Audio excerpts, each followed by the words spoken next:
the lesson is going to be called something like Islam Falls Behind. Whether they can bounce back is another question. That there's certainly a power right now in the world, but picking up on page 33, what I want to talk about is really the end of the High Middle Ages, and then kind of what follows from there is a very important event in the history of Islam. So the High Middle Ages end with two major catastrophic events. One is the invasion of the Mongols under Genghis Khan. Really should be pronounced Genghis Khan. A lot of people say Genghis, but he conquers. If you head north of here, above Turkey, along the Eurasian steppe lands that run over the Black Sea between Europe and Asia, this region had been inhabited by nomadic, warrior-like horse people from as far back as written documents. The Scythians, our early ancestors, we read about them in the New Testament. Sometimes the Greek just called them barbarians. But Paul mentions them in some of his letter. Greek, Jew, Scythian, which is a roundabout way of saying barbarian peoples. Others from that group were the Huns, who helped topple the Roman Empire when they were being invaded by the Germans. And then, of course, the Mongols. Now, there were about 5 tribes there, and Genghis Khan united, the leaders of the tribes were called Khans. And Genghis united the 5 tribes and began his conquest of the world. He conquered all of China, much of Asia, and then began to proceed to the west. And that was very, very hard on the Muslim Empire because the Muslims essentially had this whole territory here. So they got hit with the brunt of Genghis Khan's conquest more than anybody else. So they had, they've got the Greeks and the Latins here in the west, but the Khans came down and laid very, very heavily into them. In addition to the invasion of the Mongols, they brought with them a disease, later called the Black Death. And so, in addition to all of the death and destruction that the Khan left in his wake, the Black Death eventually came down from the Black Sea up here, usually thought to have been carried by ships that went to the Italian ports in the west. And from Italy, that is where at least we first hear about it in Western civilization. And within the space of about 3 years, probably 1347 to 1349, it killed over a third of the entire population of Western Europe. It's odd because the particular disease had occurred earlier in history in Byzantium, but it didn't kill so many people. And it even occurred later. Even Martin Luther lost one of his daughters to the Black Death in Wittenberg. But at this particular time period, it was carried largely by rats and fleas. There were several different strains of it. And Britain got hit the worst. The British flagellants, who believed it was a scourge sent by God, would publicly harm themselves as an act of repentance, hoping that would solve it. And other more scientific attempts to figure out what was going on with it were also attempted. They thought it might have been the air. In Paris, a bizarre theory came out that it had to do with an alignment of the planets that had happened a few years earlier, that maybe had caused it. Microscopes and germ theory is what was needed, and that would not come for a long time. But the most violent strain of the Black Death had a 100% mortality rate. Everybody who got it died, and it could infect and kill a subject within, if not less than 14 hours. And that is one of the most deadly diseases, ever. You could kiss your loved one goodnight and think that they were fine and wake up the next morning and they would be dead. Now, not all the strains were that powerful, but just to give you an idea of how powerful it was. And it certainly hit Muslim territory before it hit Western Europe. And so that brings an end to what's sometimes called the High Middle Ages, the invasion of the Mongols and the spread of the Black Death, a huge reduction in population. And then the civilizations that recover from that begin trying to build life on a somewhat different basis than had been going on in the High Middle Ages as we come to the Renaissance. So that's what we're going to talk about today. But before I do that, let me see if there's any questions about those two events. I'm going to go into great detail in them, but they were catastrophic events. Sounds a lot more serious than COVID. Yeah. COVID was a drop in a bucket. Obviously, it killed a large number of people, but nothing, I think on record, this is the most violent pandemic in historic record. What was their religious belief of the Mongols? The Mongols were pagans. Their primary deity was the sky god, presumably because there wasn't much else along the Eurasian steppe land. They had local kind of religious leaders called shamans. They did believe in multiple deities, but they did worship the sky god, who was also a warrior god. And many Mongols did become Muslim after they had settled in their territories. Mongolia today still pays a lot of tribute to Genghis Khan now that they are released from Muslim control. And the Mongols would also kind of hamper the development of Russia until the Rus got out from under Mongol control. They were pretty much a backward culture. So the Mongols will control much of India, parts of Arabia, up in Armenia, up near Russia, and they will rule for a long, long time. Now, on page 33 of the older lesson, you begin in the, after the recovery of 1350, there is a general reaction that begins in Italy, which is where the disease originally started, where the Catholic Church is, and where most of the high culture was. You develop a number of independent kingdoms that independent of the power of the church in 14th century Italy, and that becomes known as the Renaissance, which is just a word that means rebirth. But there's a general reaction against medieval culture that comes out of Italy after the Black Death.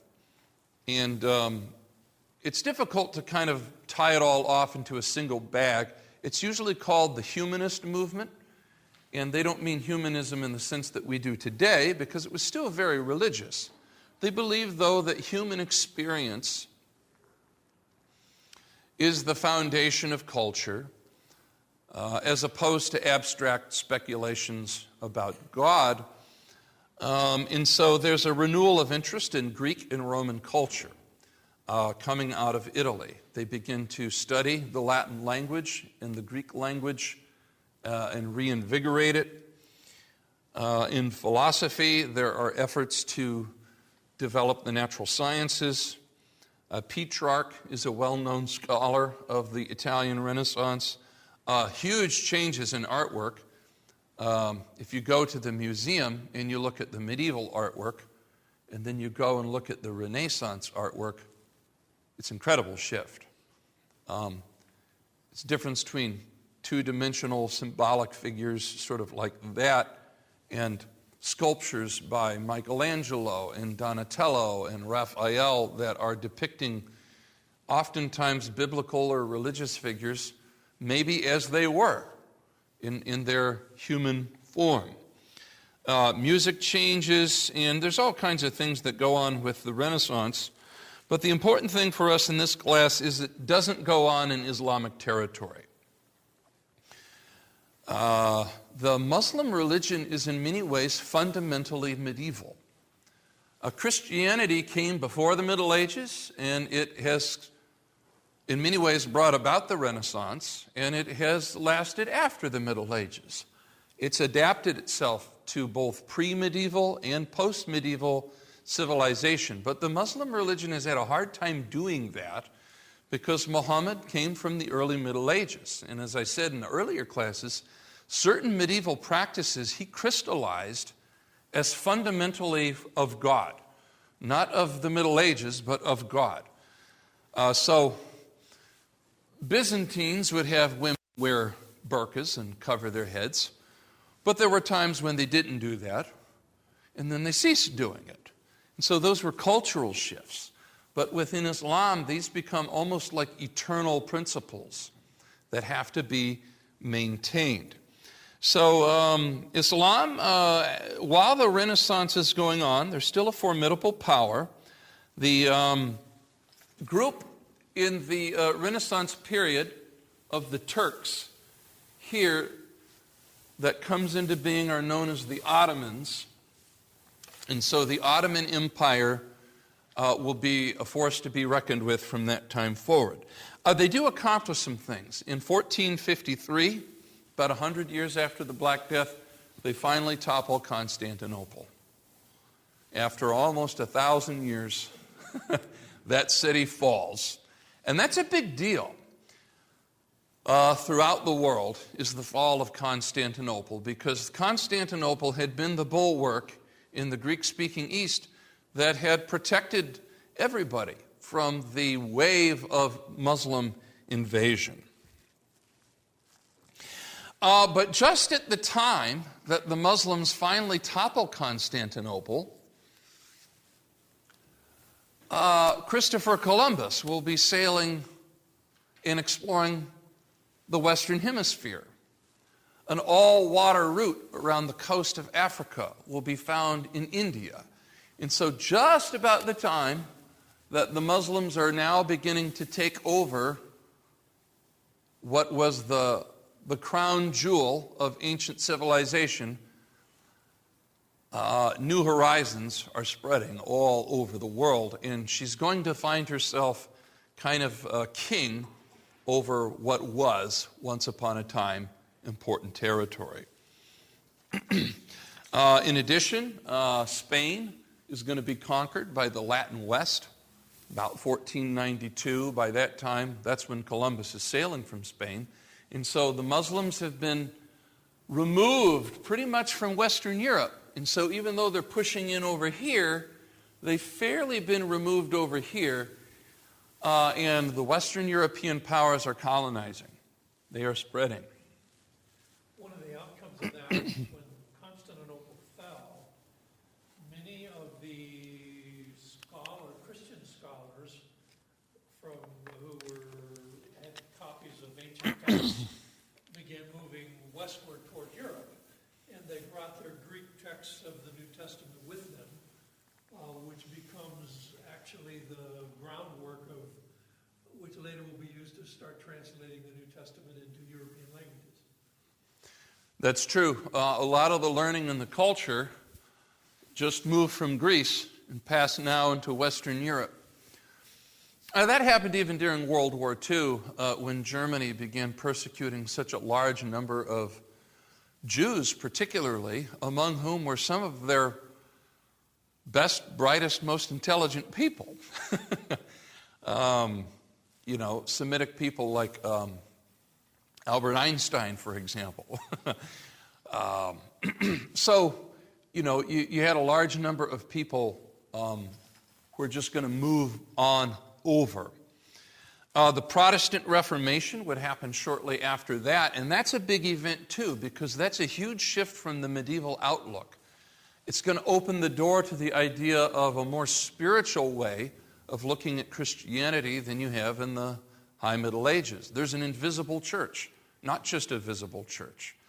There are grounds for separating the church and the state, which Luther talks about in his essay, The Two Kingdoms.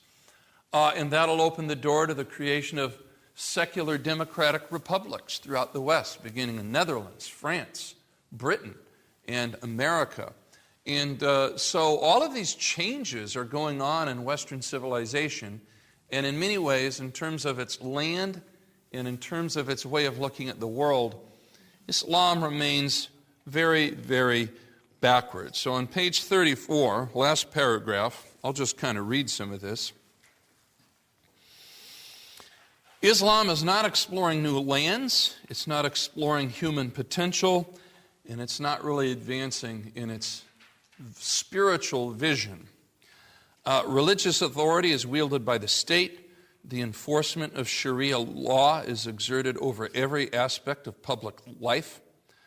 All of the clergy, for the most part, are in the employ of the government, so they vouch for the legitimacy of whatever government they're a part of. Most of the cultural elites are not scientists or artists or philosophers. They are just clergymen.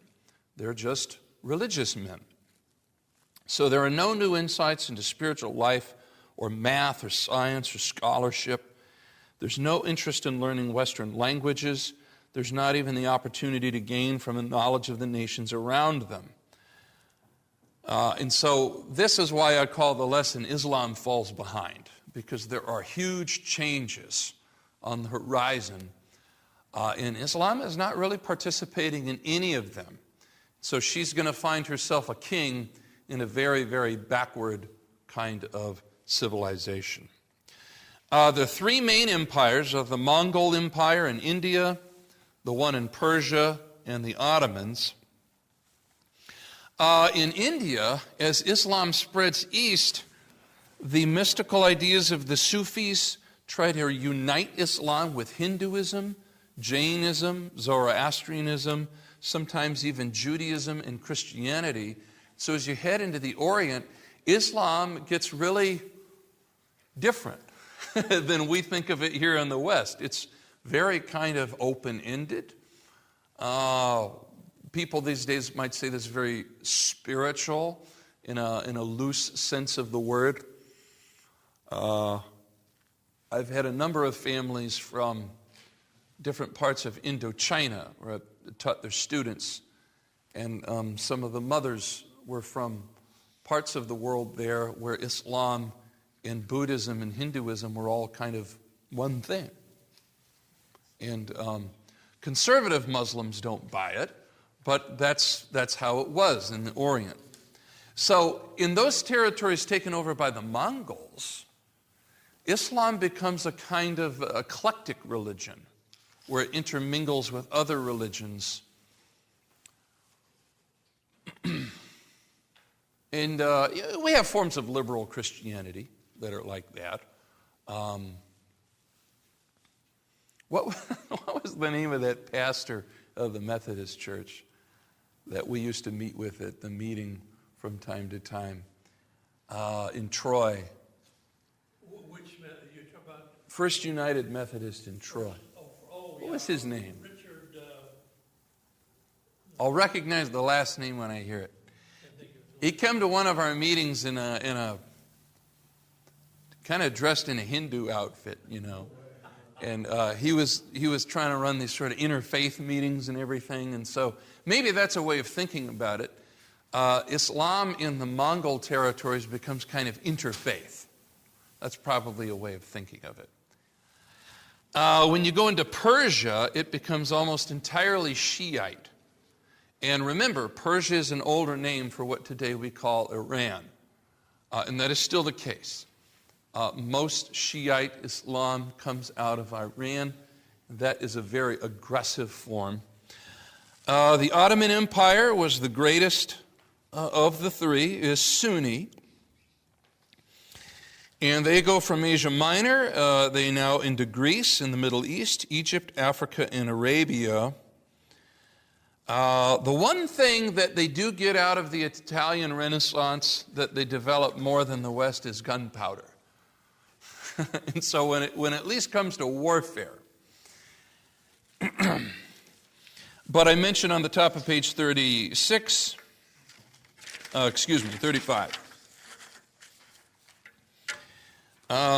They had elite corps infantry known as janissaries who used gunpowder to great effect. But when you come to the modern period, early modern period, 17th and 18th century,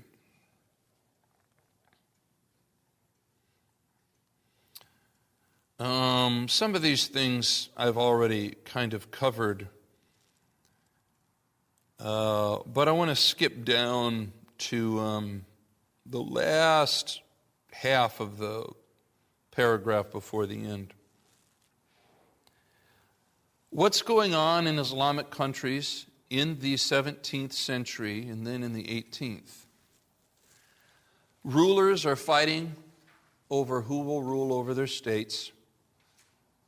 Islamic nations are taking up arms against other Islamic nations.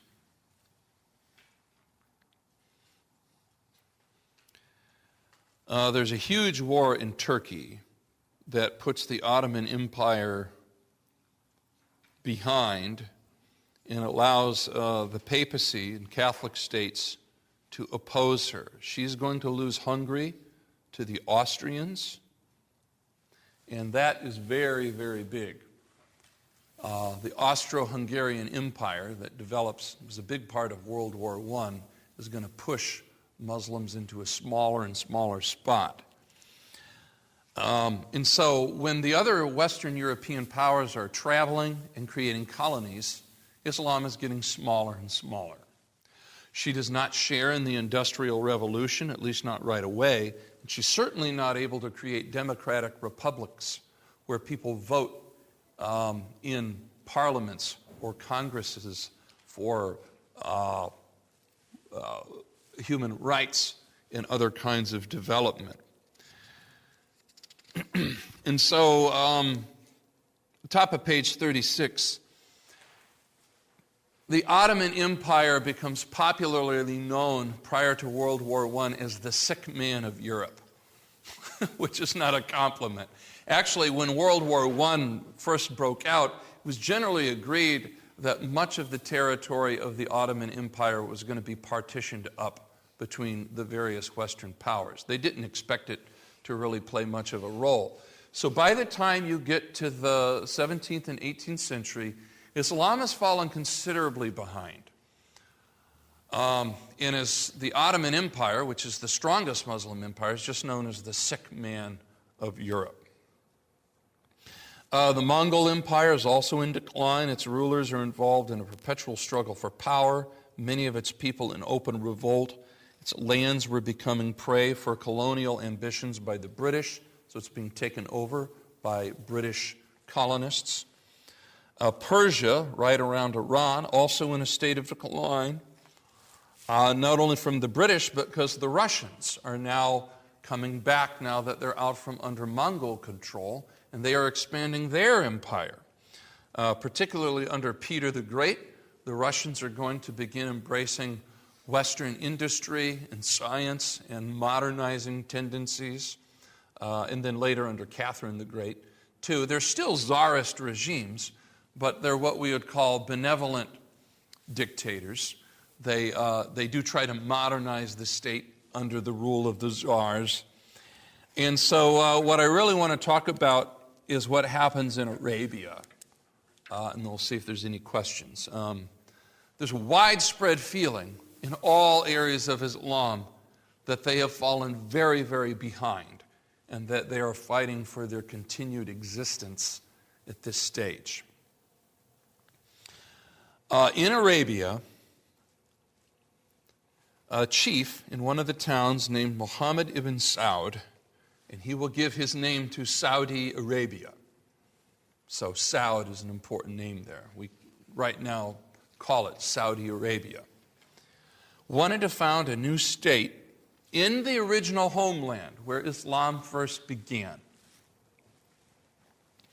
And he wanted to revitalize Orthodox Islam. So he had a scholar called Muhammad ibn Abd al-Wahhab, and they founded the state later known as Saudi Arabia. And they also began a religious revival movement after his assistant that came to be known as Wahhabism or Salafism. 1744, about midway through the 18th century. And they were going to recover the earliest practices of the Sunni. They were opposed to rationalism, so they were going to kind of a conservative reaction against the Enlightenment.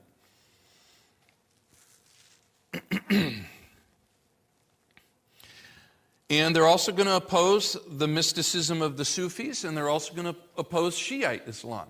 So this is a Sunni, back to our roots, religious and political revolution that takes place in Saudi Arabia.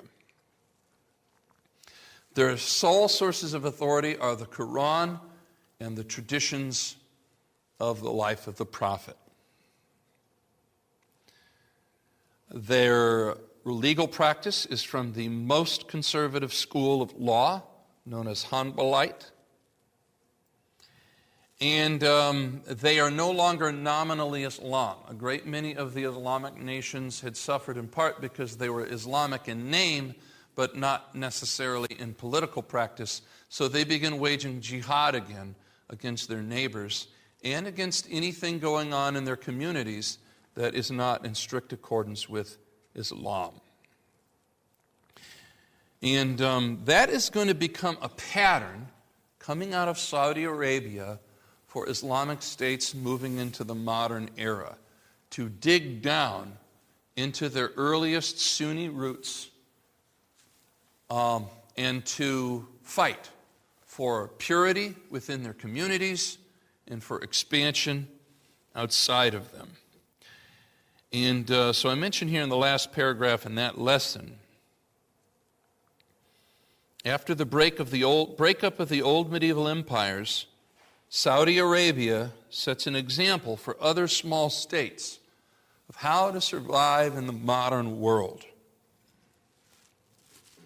Like the original nation of Muhammad, it's created out of jihad, led by an absolute monarch, and has no constitution beyond the Quran.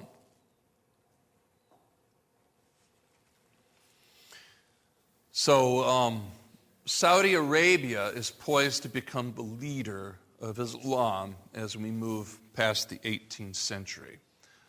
And that often happens in religious movements, small-scale movement. Responding to challenges becomes kind of the one that catches on for other nations. Let me stop there and see if there's any questions, because I moved really quickly through the Renaissance through the 18th century. Yeah. Wahhabism, is that the area where a lot of modern terrorism comes from the Wahhabi movement? Some does, but most of it comes from Iran in the Shiite branch. But Wahhabism is also a source of terrorism within Saudi Arabia. And Saudi Arabia, as it's operative today, is not entirely as governed by Wahhabism as it began at this point. It's softened, yeah. At this point, the Muslim territories are generally fairly poor economically. Mm-hmm. Is it going to largely be oil that changes that? Yeah, two major changes. We're not to them yet. But even though their countries did not industrialize, access to oil will allow them to participate in the wealth being produced in industrialized nations. So oil is a big part of it. And then another big part of it, we're not there yet, but post-World War II will be the decolonization of the Middle East by the Western powers. Around World War II, there's about 6 or 7 Muslim states. After the Western powers decolonized, there are probably over 60 right now. And that has all happened in the space of about half a century. So at this point, Islam is very much on the defensive. Britain and America are expanding, they're colonizing. Other Western European powers are becoming industrial and colonizing, and they're shrinking. Islam is shrinking. So, oil is a big one, and what is happening in Saudi Arabia is important. Saudi Arabia in the 19th and 20th century will become the leader of Islamic nations as far as recovering their sort of lost identity and fighting for their continued existence. Yeah. Iran definitely swings a big bat against terrorism, but Wahhabism is alone responsible for some significant events, Twin Towers in particular. Yeah. What did you say just a moment ago? Wahhabism and then... I'm sorry. Twin Towers. Yes. For some reason, I'm not speaking very clearly tonight. I think it's Travis's...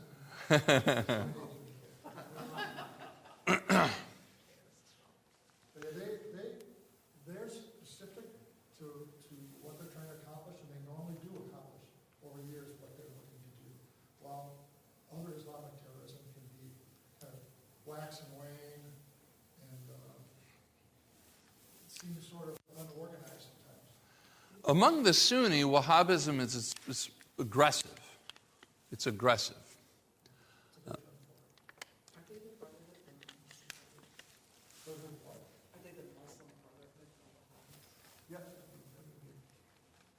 Yeah.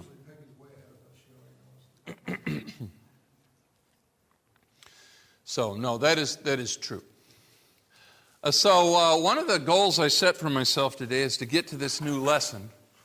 So if you have that, Islam in the modern world, there's 2 lessons I have for this one, and then the other one will deal almost entirely post-World War II. Let's see. This one goes up through,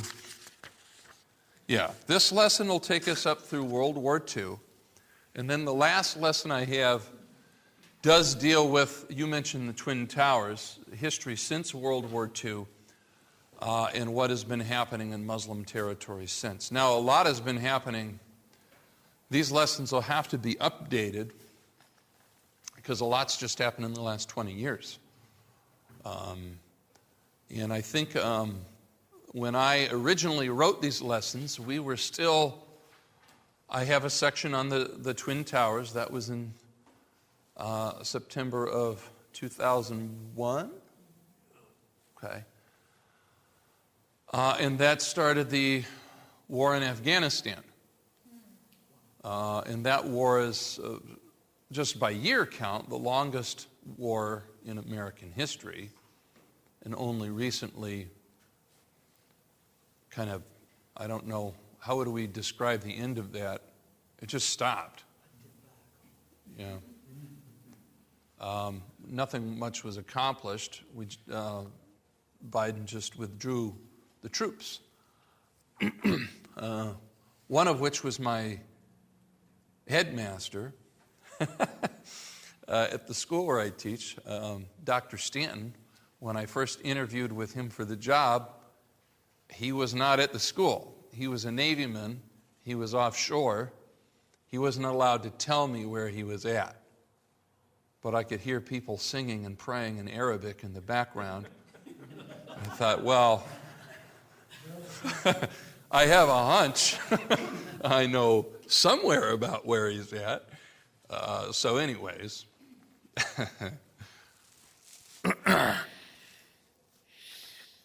There's several problems with Islam in the 19th and 20th century. They're religiously divided into different groups, so that prevents them from their goal of world conquest. They're politically divided into different states. And what I've really emphasized in today's lesson is a decline in culture. They haven't really kept up with industry, with the spiritual movements in the West, with the culture of the Renaissance. They're still living in the Middle Ages. And the world sort of passed them up. And so as we come into the 19th and the 20th century, there's going to be an effort to try to revitalize Islam for the modern world. But that's going to create problems. And we'll see that as we go through the various Islamic states. Many Muslim political leaders want to try to update their states, but they encounter extreme resistance with the people at the ground level and many of the local religious leaders who feel that what is necessary to bring their states into the modern world goes against the Quran.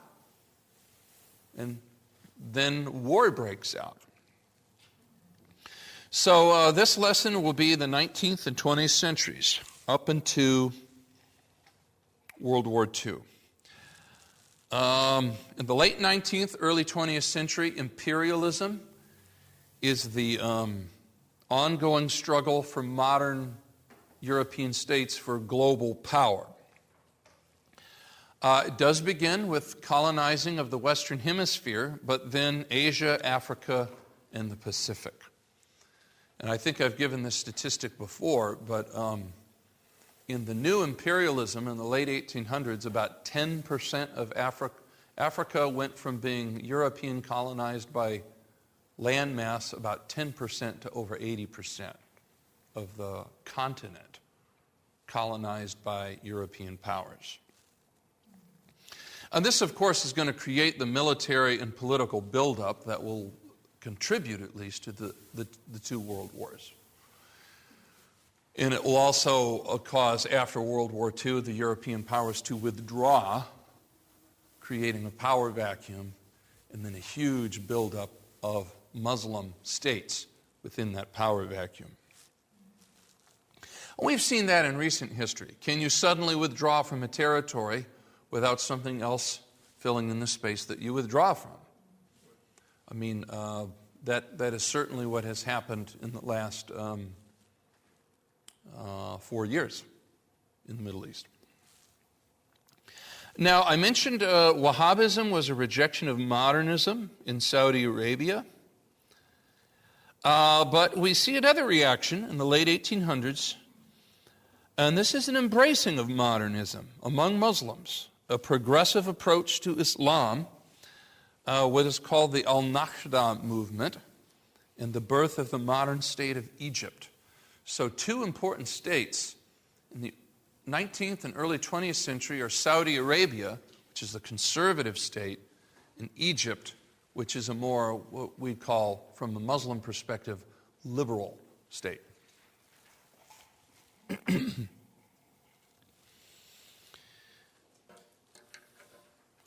So under the old and the new imperialism, skip over to page 38. Some of this early part of the lesson, I just often kind of summarize and repeat stuff from the previous lessons. And in today's particular class, I'm moving more quickly than I usually do because I want to get past all this late medieval history. The Ottoman Empire decides to modernize. But they're going to modernize from the top down. And this political program is called Tanzimat, or reorganization. What is the Ottoman Empire going to try to do in the late 1800s? They're going to try to have state-sponsored education, free speech, equality before the law, parliaments, and constitutions. That's quite a change for a Muslim state. It's very, very different than the Turkish state that had developed in the high or late Middle Ages. In order to justify the infractions resulting from these reforms, because if you think about it, all of these things are going to create problems with the Quran, if you're going to have these kinds of things. The leaders argued they were necessary evils, but that this need not lessen the genuineness of their devotion to Islam. And so the government became increasingly scrupulous about the public image of Islam. So the public observance of prayer, keeping of the festivals, building of mosques, giving of high salaries to clerics. It kind of reminds me of Judaism in the days of Herod. The Jews really didn't think of Herod as a legitimate ruler of Judea in the years preceding the birth of Christ. But he built a very nice temple. And so, in other words, is an attempt to sort of placate the people and the clerics to do big public works in honor of Islam, even though we're creating institutions that more or less go against different parts of the Quran. Predictably, these programs were supported by the upper classes, so the elites, strongly resisted by the lower classes, local clergy, students, and the public. Within Ottoman territories, people gave public demonstrations, students began underground movements, clerics who had the boldness to oppose the regime were imprisoned, deposed, or even executed. So the Ottoman Empire is trying to modernize, but it's creating huge anguish among the people living within those territories.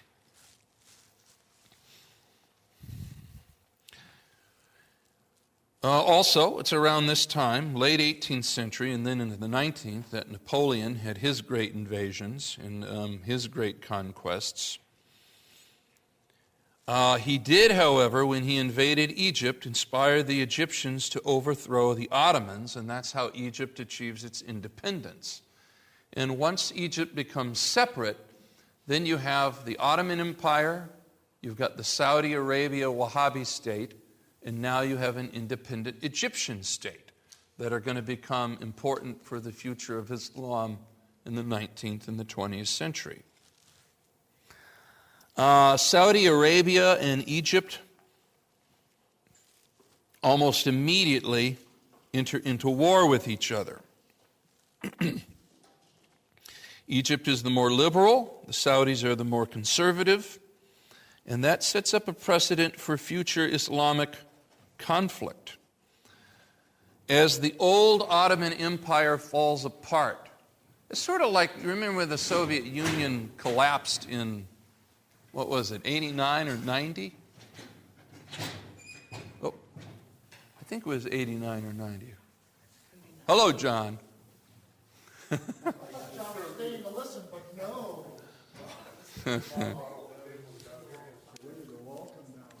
Yeah, when did the wall come down? Was that 91? 91?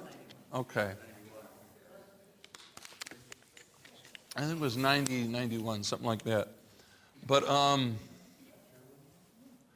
basically, when the Soviet Union collapsed, it creates all these splinter states because that big conglomerate of states now breaks apart.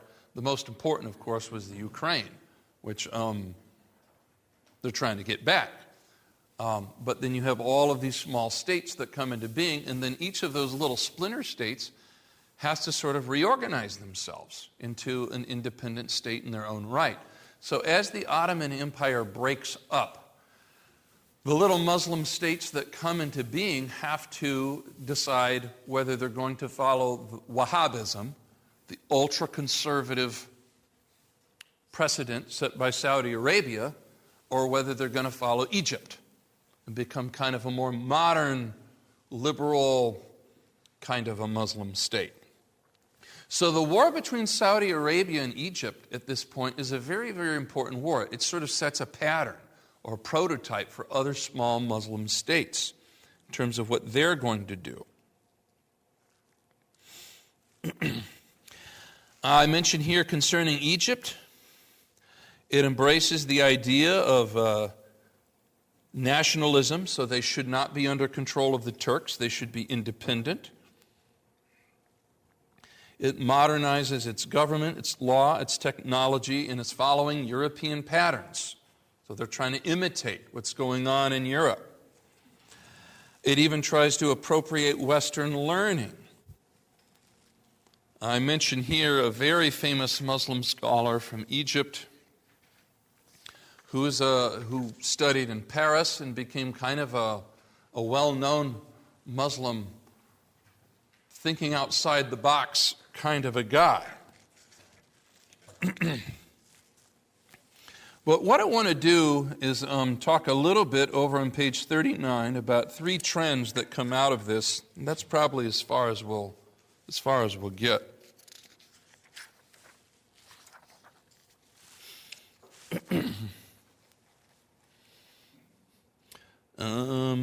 I didn't check this out in advance, but on page 39, the Rahais of the Mujahideen, Prophets, and Mahdis. Now, we talked about the Mahdi earlier, but we're going to have several Mahdis on the stage at this point, because just kind of summarize, as the Ottoman Empire breaks up, little Muslim splinter states got to decide whether they're going to be conservative, like the Saudis, or liberal, like the Egyptians. They're going to enter into war with one another.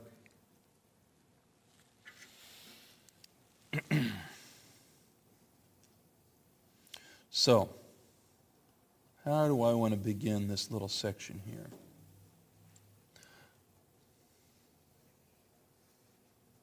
States that got liberated from the Ottoman Turks, the earliest were Serbia, Greece, Bosnia.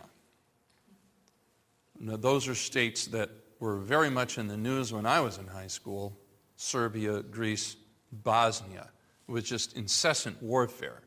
And when I was in high school, I don't guess I really knew what they were all fighting about. I just knew that they were in the news all the time.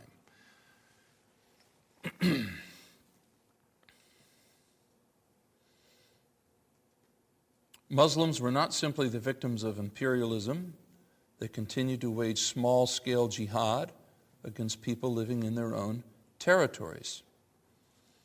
So as these states break away from the Ottoman Turks, Western powers try to control them, but then local Muslim populations fight back.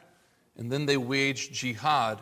But they don't only wage jihad against Western powers. They wage jihad, as I mentioned here, against the indigenous people living in their own territories. And this is important because within Muslim communities, the message has been sent that they're only fighting against Western imperialism. Well, they are fighting against Western imperialism, but that's not all they're fighting against. They're waging jihad against other people living in their territories. Massive number of local jihads conducted against natives living in West Africa from the 1780s to the 1880s. And that doesn't really get in the news very much.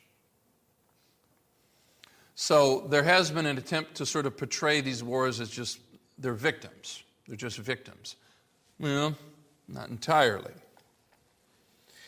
Muslims had always been fighters. The presence of foreign empires created an atmosphere ideally suited to guerrilla warfare. Most of these uprisings were immediately put down. Others resulted in a temporary formation of what are called jihad states. To attempt a full account of every insurgency would not be feasible. In most cases, they achieved nothing of lasting importance.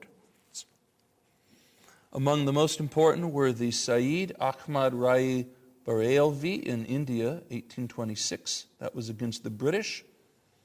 There was another revolt against the French in 1832. Another revolt against Russia in 1834.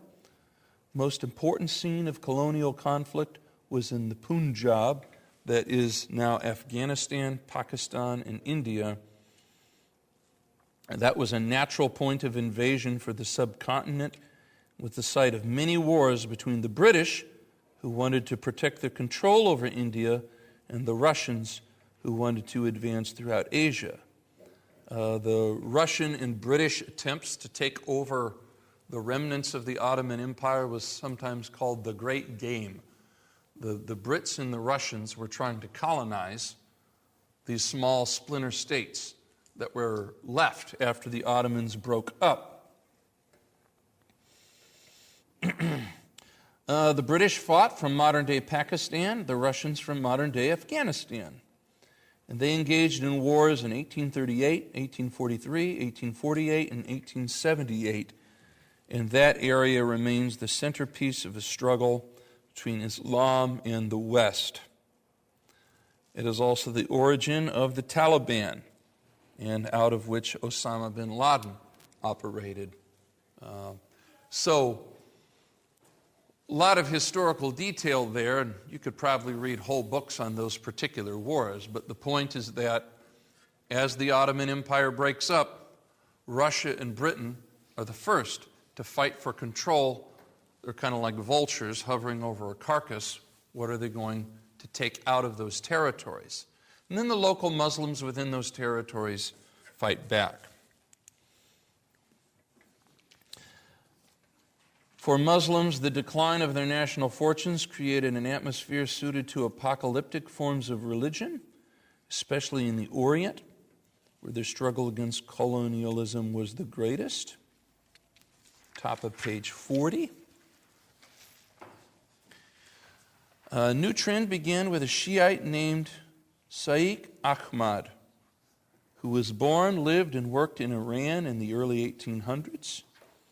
As a young man, he was deeply distressed by the fragmentary state of the nation, also by what he perceived as widespread corruption among its people.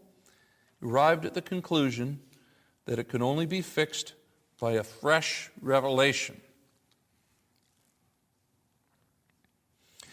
He argues that the original oracles of Muhammad contain mysteries yet unfathomed. You might ask, well, how are you going to get fresh revelation? Didn't Muhammad say everything that needed to be said? Yes, he did, but he said things that contained mysteries yet unfathomed. This happens in Christian circles too sometimes, by the way. Somebody's going to find some passage of the Bible and tell you there's something hidden there that nobody has yet gotten hold of. And they're going to tell you what it is. Now, I'm not saying that it's impossible, but buyer beware. That's usually a sign that something fishy is going on. So he draws a lot of unorthodox ideas out of the Quran and argues that these ideas and things still more wonderful would be vindicated by the soon coming return of the Mahdi. And that is the messianic figure within Islam. The job of the Mahdi, whoever he is to reunite all of the Islamic people into a single group. So this idea originated with him? Yes. Well, they have not the idea of the Mahdi. That begins in the Middle Ages. Okay. But this is in the modern period. Those ideas kind of taper off. But the revitalization of the sort of messianic vision of Islam begins with him in the 19th century. So he definitely reunites it. He gets a considerable number of followers. And that sect becomes known as Shaikhism.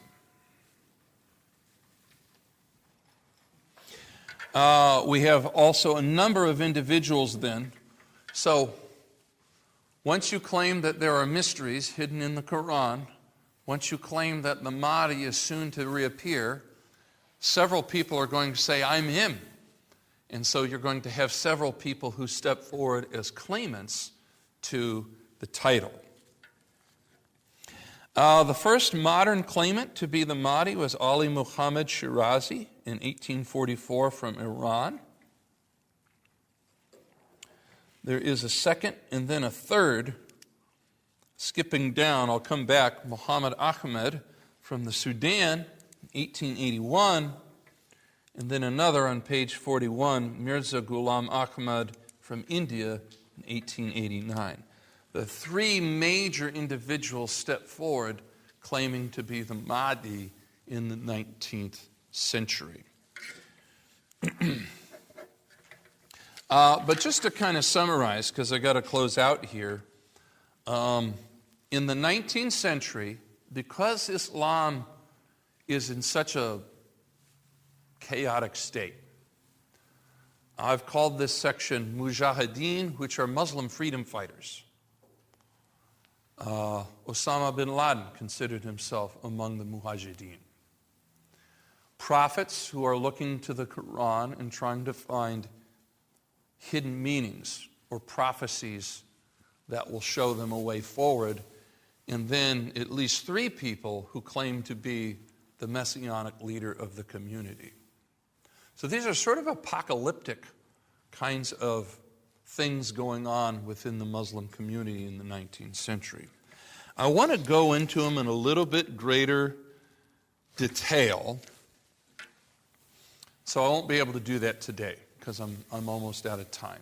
But let me see if there's any sort of questions about this whole class. I've talked about the decline of Islam in the late Middle Ages, in the early modern period, and now we're kind of coming to an attempt by various states to fight back and to come back. There's a lot of history here, and so I know I'm just kind of skimming along the surface of it. No? All right. We'll call it a day then. Thank you very much.